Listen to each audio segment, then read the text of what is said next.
صباح الخير وتشوف الحلقه دي بالليل، مساء الخير وتشوف قبل ما تنام تصبح على خير. اهلا بيكم في حلقه جديده من سينمانيست. مش هقول لكم وحشتوني لان اخر حلقه كانت من سنه ونص تقريبا. مش عارف بصراحه انت مكمل معايا ليه، ان العلاقه توكسيك جدا بصراحه. انت او انتي تستاهلوا تشانل احسن مني نزل لكم حلقات بانتظام.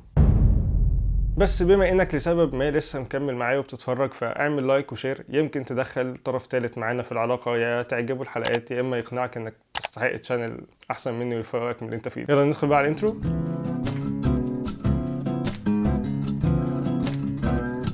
مسلسل غرفة 207 اللي مقتبس عن رواية أحمد خالد توفيق بتدور أحداثه عن شخصية جمال اللي بيتعين ريسبشنست جديد في فندق، وبتحصل له أحداث غريبة جدا مرتبطة بالأوضة 207. المسلسل من بطولة محمد فراج، ريهام عبد الغفور، يوسف عثمان، مراد مكرم، وإخراج محمد بكير. الحلقة دي مش حلقة مراجعة لأن المسلسل منزلش منه غير حلقتين بس، فمش هنعرف نتكلم عن الأداء بشكل كامل أو المسلسل نفسه، هو بس انطباع عن أول حلقتين اللي نزلوا على شاهد لحد دلوقتي.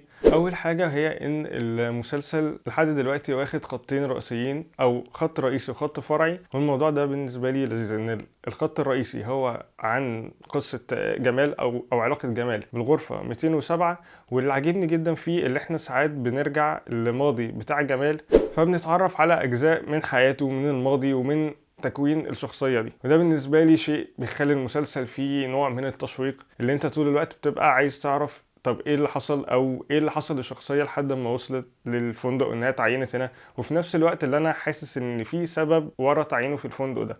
مش عارف، يمكن اكون انا غلطان ويمكن نكون لا، هنعرف. تاني خط فرعي هو الشخصيات بيبقوا نزلاء في الغرفة 207، فده مخلي ان الموضوع ما يبقاش ممل ويبقى احنا مركزين في خط واحد، لان يعني لحد دلوقتي هو كل حلقة تقريبا هيبقى فيه نزيل جديد في الغرفة 207 وهيحصل احداث معاه مختلفة مرتبطة بالأوضة. من الأداءات اللي حابب أتكلم عنها إنها كانت بالنسبة لي ملحوظة هو كان أداء يوسف عثمان، وعامة الحلقة دي هتبقى في الأغلب هبقى أتكلم عن الحلقة الأولى أكتر من الحلقة التانية. أداء يوسف عثمان في أول الحلقة كان بالنسبة لي تمام، لحد مشهد فيه تعبير خض على وش يوسف عثمان عجبني جدا الرياكشن بتاع وشه، هو حسسني فعلا بالخضة اللي حصلت له، برغم ان انت اصلا ما بتعرفش هو ايه اللي حصل، يعني ما بتعرفش ايه اللي هو شافه خضه، بس انت من تعبير وشه بتحس ان بجد حد وشه اتجمد، وده يخلي فيه فضول هو ممكن يكون شاف ايه. ممكن يكون شاف حاجة من الماضي بتاعه، يعني الخضة اللي على وشه بجد تحس كأنك شفت منظر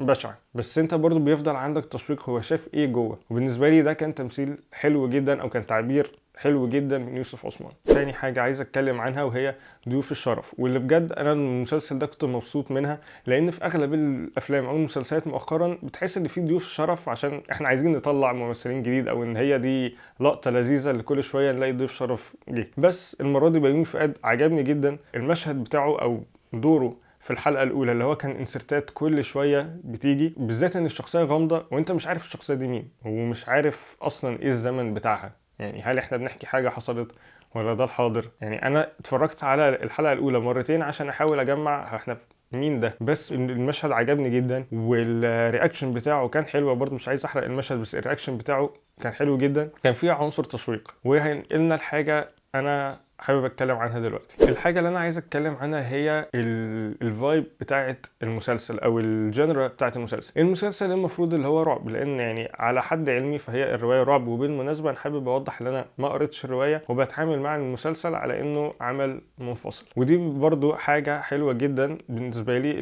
لو كنت شفت حلقه ما وراء الطبيعه كنت اتكلمت عنها، اللي كان عندي احساس ان انا محتاج اكون قاري الروايه عشان افهم المسلسل، بس في المسلسل هنا حاسس ان تمام، يعني انا لو مش قاري الروايه ما عنديش مشكله او مش حاسس ان في حاجه فايتاني. بس المسلسل ده عنده فرص كتيره جدا حلوه اللي هو يستخدم الجامب سكيرز، بس الجامب سكيرز ليها مشكلتين. اولا خلينا للي مش يعني لو حد مش عارف ايه الجامب سكير، الجامب سكير اللي هي حد يظهر فجاه يخضك، بحيث ان الجامب سكير هي مش انها المفروض تتعمل صح، المفروض تتعمل مظبوط، لان هي بتعتمد على حاجات كتير جدا. وقت اختيار الكات انك هتريفيل فيه الخضه، الساوند افكت المحطوطه، والاضاءه، عامل الاضاءه بيفرق جدا، وان لو في ميك اب. وحاجه كمان جامب سكير ان اغلب المخرجين او يعني اغلب الحاجات اللي فيها جامب سكير بتبقى كتيره، وانت لما كل شويه تلاقي نفسك بتتخض بتحس خلاص زهقت. في الحلقه الاولى جامب سكيرز ما خضتنيش قوي، بس الحلقه الثانيه كانت لذيذه، انا بالنسبه لي كانت احسن.